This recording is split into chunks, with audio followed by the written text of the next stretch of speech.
અમદાવાદના રાજીવ ગાંધી ભવન ખાતે આજે કોંગ્રેસ પાર્ટીના અગ્રણી નેતાઓએ ખેડૂતોના પ્રશ્નોને લઈને સરકાર સામે મોરચો માંડ્યો હતો. ખાસ કરીને ખેડૂતોની જમીનમાં ઊભા કરવામાં આવતા વીજપોલ માટે યોગ્ય વળતર ચૂકવવાની માંગ સાથે કોંગ્રેસે સરકાર પર નિશાન સાધ્યું હતું. સાથે જ ચેતવણી આપી હતી કે જો સરકાર આ મુદ્દે યોગ્ય નિરાકરણ નહીં લાવે તો આગામી દિવસોમાં ઉગ્ર આંદોલન કરવામાં આવશે. વીજ લાઈનોના પ્રશ્ન છેલ્લા 6 મહિનાથી સતત સંઘર્ષ, લડાઈ, લોકજાગૃતિ, સેમિનારો, 100 જેટલી સભાઓ કરી અને લોકોમાં જાગૃતિ કરી અને પહેલા અમે બહુ સ્પષ્ટ કહ્યું હતું કે ચલો ગાંધીનગર અલ્ટિમેટમ આપવા માટે. અમે ત્યારે સ્પષ્ટતા કહી દીધી, અમે આંદોલન કરવા નથી જતા, અમે વિધાનસભા ઘેરાવ કરવા નથી જતા. બહુ સ્પષ્ટતા સાથે કહ્યું હતું સરકારને અલ્ટિમેટમ આપવા જવાનું છે. સરકાર હવે સાંજમાં સમજી જાય.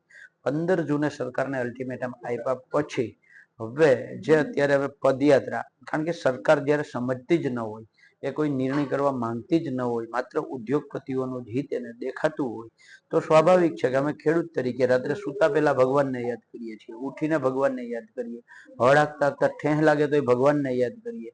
ત્યારે અમે દ્વારકાધીશ પાસે વ્રજવાણી સતી માતાના આશીર્વાદ લઈ ભગવાન દ્વારકાધીશની ધ્વજાને માથે ચડાવી અને ધજાજી દ્વારકાધીશને અર્પણ કરી અને દ્વારકાધીશને પ્રાર્થના કરવાના છીએ કે આ સરકારને સદબુદ્ધિ આપો અને આ વીજ લાઈનોના પ્રશ્ને જે 2013ના જમીન સંપાદનના કાયદા મુજબ માર્કેટ ભાવના 4 ગણા વળતર આપવાની જે જોગવાઈ છે એ જંત્રી ભાવે નહીં, માર્કેટ ભાવે અને એ વાણિજ્ય જંત્રી કાઉન્ટ કરી અને આપવામાં આવે એવી માંગ સાથે અમે દ્વારકાધીશને પ્રાર્થના કરવા જઈ રહ્યા છીએ કે સરકારને સદબુદ્ધિ. 400-450 કિલોમીટર વ્રજવાણીથી દ્વારકા, કારણ કે અલગ અલગ ગામડાઓમાંથી અમે હાઈવે બહુ ઓછો રૂટોમાં લઈએ છીએ.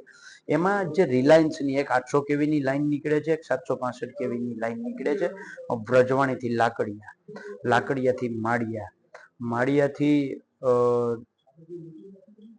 આમરણ 24, ત્યાંથી લતીપર. અને એ જ સમયે જ્યારે આ યાત્રા ચાલુ હશે ત્યારે હળવદ ધાંગધ્રા બાજુથી કોંઢ ગામેથી જ્યાં અદાણીની લાઈનો છે, બરાબર છે, ત્યાંથી સાપકડા સબસ્ટેશન છે, ત્યાંથી જે અદાણીની 765 કેવીની લાઈન અહીંયા શું કહેવાય લાલપુર, સાપકડા લાલપુર 765 કેવીની એ લાઈનના જે ગામો આવે છે એ ગામોને લઈ અને એ પણ લતીપરની આસપાસ આવશે અને ત્યાં બંને યાત્રાઓ સાથે મળશે અને ત્યાંથી આગળ લાલપુર 765 કેવીની લાઈન, એક રિલાયન્સની, એક અદાણીની, એક 800 કેવીની લાઈન રિલાયન્સની, આ જે ગામો છે એ ગામોને લઈ અને ત્યાંથી લાલપુર પહોંચશું. લાલપુરથી ખંભાળિયા જેકેટીએલ જે સબસ્ટેશન છે ત્યાં 400 કેવીની અને 220 કેવીની 2 લાઈનો જે છે એ લાઈનો, એટલે અમે ટોટલ લગભગ 8 થી 10 વીજ લાઈનો, 8 થી 10 તાલુકાઓ, 5 જિલ્લાઓ ને લઈ અને ત્યાંથી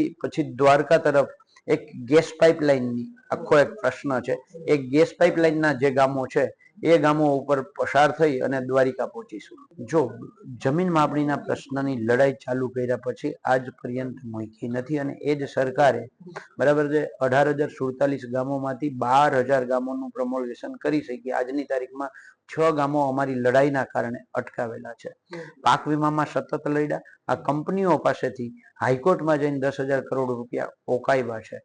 કાયમીનો અમારો એક સિદ્ધાંત રહ્યો છે કિસાન કોંગ્રેસનો, જે મુદ્દે લડાઈ ચાલુ કરીએ એ મુદ્દામાં પરિણામ ન આવે ત્યાં સુધી સતત લડતું રહેવાનું.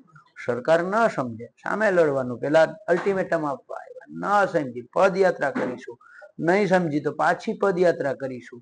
અને મેં જે કહ્યું હતું કે 15મી ઓગસ્ટે જરૂર પડી તો રાષ્ટ્રધ્વજ ફરકાવી મને પણ સરકારની સામે લડીશું. સાર્થક તો હું તમને કહું, અમે આ અલ્ટિમેટમ આપવાની જે ટ્રેક્ટર યાત્રા ચાલુ કરી એની પહેલા ના 6 મહિના આગળ તમે હાલ્યા જાઓ તો ખેડૂતોને એક વીજ પોલ દીઠ 2 લાખ, 2.5 લાખ, 5 લાખ, અમુક તો 50,000, અને ધારાસભ્યના ગામમાં જે ખેડૂતના નામે ચૂંટાયેલો ધારાસભ્ય છે એના ગામમાં 75,000 જ લાઈન નીકળી. એવો ગઈકાલે એના ખેડૂતે એક વિડીયો બનાવી નાખ્યો કે અહીંયા 75,000 જ લાઈનમાં મળ્યા છે, ભાઈ અહીંયા મહેનત કરને, બરાબર છે. જે 50,000, 75,000 જે મળતા હતા, બરાબર છે, એની જગ્યાએ આ લડાઈના કારણે આજે તમે સાપકડાનું ઉદાહરણ જોયું હશે કે 32 લાખ થી 60 લાખ કંપની વાળા સામેથી ખેડૂતોને આપવા આવે છે, બરાબર છે. તો સાર્થક તો છે જ, પણ એ જે છે એ પણ યોગ્ય વળતર નથી. જ્યારે એક કંપની આખી લાઈનમાં 28 વર્ષ કમાઈ એના 1 રૂપિયામાંથી 3 પૈસા ખેડૂતને આપે ને તો એ 3.5 કરોડ રૂપિયા મળે એમ છે. 97 પૈસા કંપની રાખે અને 3 પૈસા ખેડૂતને આપે તો એ ખેડૂતને 3.5 કરોડ રૂપિયા મળે એમ છે. અમે માંગ કરીએ છીએ 2 કરોડ રૂપિયા વન ટાઈમ સેટલમેન્ટ અથવા તો માસિક ભાડું 50,000 અથવા તો માર્કેટ ભાવના 4 ગણા વળતર વાળી જે વાત છે આમાંથી સરકારને યોગ્ય લાગે એ પોલિસી બનાવે. એટલે સાર્થક તો છે જ. જે 50,000 થી 2 લાખ 5 લાખ 10 લાખમાં થાંભલો ઉભો કરી જતા હતા એ આ ટ્રેક્ટર યાત્રા ચાલુ કરી એની પહેલાની વાત છે કે 32 લાખ થી 60 લાખ સુધી ખેડૂતોને સામેથી આપવા કંપની તૈયાર.